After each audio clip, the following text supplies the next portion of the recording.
Bonjour à tous, c'est Virus de l'État 502. J'espère que vous allez bien. Alors aujourd'hui, je vais vous expliquer pourquoi vous perdez des aliments chaque heure. On peut voir tout en haut de l'écran, il y a le nombre d'essences que l'on possède, le nombre d'aliments, le nombre d'assiettes que l'on a et le nombre d'alliages. Et vous vous êtes sûrement rendu compte qu'au bout d'un moment, on perd on perd des aliments. Chaque minute, chaque heure, notre barre d'aliments descend. Donc je vais vous expliquer pourquoi en fait, comment le jeu calcule ça. Alors en temps normal, là on est dans l'Oasis, on ne le voit pas, mais en temps normal, ici vous avez vos hôpitaux, vos puits de pétrole, vos puits d'acier, d'alliage, et vous avez vos champs. Alors il faut savoir que le nombre de champs que vous avez, et suivant le niveau que chaque champ possède, ça vous donne un revenu par heure. Ça vous donne les aliments que vous gagnez par heure. Comment est-ce qu'on voit ce qu'on gagne par heure? En allant sur cet écran, qui est ici, l'écran noir, hop, on peut voir tous nos revenus, que ce soit le carburant, l'acier, l'alliage et le pain. Combien on gagne de pain et combien on en perd. Donc on peut voir que les aliments revenus, moi j'ai 51 824, je gagne 51 824 aliments par heure. Mais au total, ma base consomme 276 146 aliments par heure. Donc à 276 000, on, on enlève les 51 000 que je gagne et au final, ça me fait un revenu réel de 224 000 par heure. Donc je perds 224 000 par heure aliment. Il faut savoir que mon aliment revenu est pas très haut parce que j'ai deux fermes.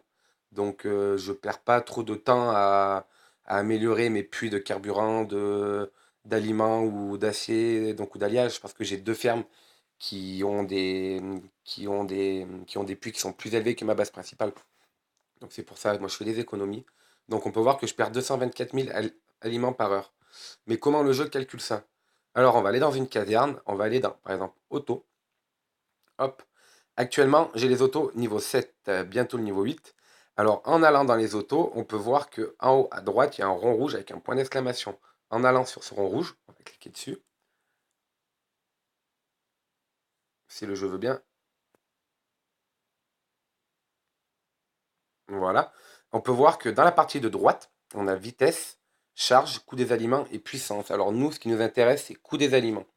On peut voir que coût des aliments, c'est 46. Et bien ce 46-là, ça veut dire que chaque véhicule que je produis me coûte 46 aliments. Donc je perdrai 46 aliments en produisant un véhicule niveau 7. Il faut savoir qu'un véhicule niveau 7, un guerrier niveau 7 ou un sniper niveau 7 consomment tous 46 aliments. Voilà, donc là, non, c'est les soldats niveau 8. On va aller sur le 7. Tac. Vous allez voir, pareil, petit rond rouge, point d'exclamation, coût des aliments, 46. Et les snipers, c'est pareil, niveau 7, coût des aliments, 46. On va aller sur les guerriers. Par exemple, on va retourner sur les guerriers, donc je suis niveau 8 pour les guerriers. On retourne sur le rond rouge, et on va pouvoir voir que par contre, plus vous montez de niveau, plus ça va vous coûter d'aliments. Un guerrier niveau 8 me coûte 67 aliments. Donc j'ai des snipers niveau 8, je vais vous montrer, c'est pareil, ça suit. Sniper niveau 8, il va me coûter 67 aliments aussi. Donc les autos aussi, niveau 8, me coûteront 67 aliments. Donc voilà, donc vous savez maintenant combien, enfin quelle troupe, combien chaque troupe vous coûte. Pourquoi je ne vous ai pas parlé des zombies? Parce que les zombies c'est différent. Ils consomment pas beaucoup de ressources. Donc la seule explication logique que j'ai pu trouver à ça, c'est qu'à mon avis, les développeurs du jeu ont dû se dire que les zombies sont déjà morts, qu'ils n'ont pas un grand besoin nutritif, peut-être comme les snipers, comme les guerriers ou comme les pilotes d'automobile. Donc on va voir. Actuellement, j'ai des zombies niveau 7. On peut voir qu'un zombie niveau 7 me coûte seulement, en bas à droite, 17 aliments. Comme vous avez pu le voir avant, les autos niveau 7, les snipers niveau 7 et les guerriers niveau 7 coûtent 46 aliments. Et là, on peut voir que le zombie niveau 7 coûte seulement 17 aliments. Et tous les zombies à tous les niveaux coûtent beaucoup moins de ressources que leur niveau équivalent dans les casernes humaines, que ce soit sniper, guerrier ou auto. Donc n'ayez pas peur de produire beaucoup de zombies, parce que le coût d'aliment est réduit, du coup, donc c'est vachement rentable. Autre petit conseil que je peux vous donner, ne produisez pas de soldats avant le niveau 7. Attendez d'être base 19, d'avoir les casernes niveau 19, Et à ce moment-là, produisez les soldats niveau 7, mais ne vous constituez pas une armée de soldats 4, 5 et 6. Parce que déjà, par la suite, ça va vous augmenter beaucoup votre revenu par heure. Beaucoup, beaucoup, beaucoup. Faites juste le nombre de soldats qu'il faut. Moi, ce que j'ai fait juste le nombre de soldats qu'il faut pour pouvoir récolter, pour remplir tous mes camions. Voilà. Et j'en ai pas produit plus. Bon, on peut le voir, on va aller dans ma base, j'ai 355 000 soldats. Voilà, j'ai pas beaucoup de soldats en dessous de 7. J'ai fait des zombies niveau 5 que je vais éliminer par la suite, mais que je garde pour le moment, parce qu'ils ont une bonne défense. J'ai fait quelques guerriers niveau 6 aussi. Au niveau 7, j'ai commencé à produire les zombies, les snipers, les autos. J'ai pas fait beaucoup de gladiateurs, de guerriers niveau 7, parce que pour moi c'est un peu l'arnaque du jeu, parce que les guerriers niveau 7 coûtent plus de ressources que les guerriers niveau 8. Et ils défendent pas si bien votre base que ça, et donc c'est pour ça que j'ai fait des soldats niveau 6 pour compenser. Donc voilà, donc j'avais bien sûr des snipers niveau 6, des autos niveau 6, des snipers niveau 5, des autos niveau 6, 5, mais je les ai éliminés. Comment je les ai éliminés?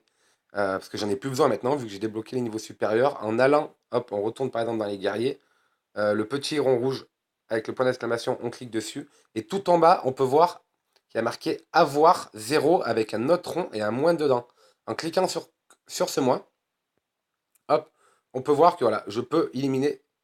Alors, non, on peut peut-être pas prendre de risque. Voilà, je vais aller sur les guerriers niveau 7. Actuellement, j'en ai que 5 dans ma base parce que les autres sont à la récolte ou en train de construire le centre du désert, je ne sais plus. Mais si on va sur le rond rouge qui est tout en bas avec le moins dedans, hop, on a une barre qui s'affiche et on peut éliminer tous les soldats qu'on a. Vous allez là, vous allez sur dispenser. Une fois sur dispenser, et ben, tous les soldats que vous avez s'en iront de votre base, vous ne les avez plus. C'est une des méthodes pour éliminer les soldats, sinon vous les envoyez se fracasser contre une base ennemie et ils ne reviendront pas non plus dans votre base. Donc voilà. Donc maintenant, vous savez pourquoi vous perdez de la nourriture par heure, pourquoi votre barre, pourquoi votre nourriture descend toute seule. Vous savez que les zombies aussi maintenant coûtent moins de ressources que les autres troupes. Donc voilà. Donc je vous ai pas donné la solution comment baisser le revenu réel. Je vous le dirai dans une prochaine vidéo, mais déjà vous avez une petite idée et vous pouvez voir combien chaque troupe vous coûte d'aliments par heure. Donc voilà. Bah écoutez, prenez soin de vous et bah, je vous dis à bientôt. Merci.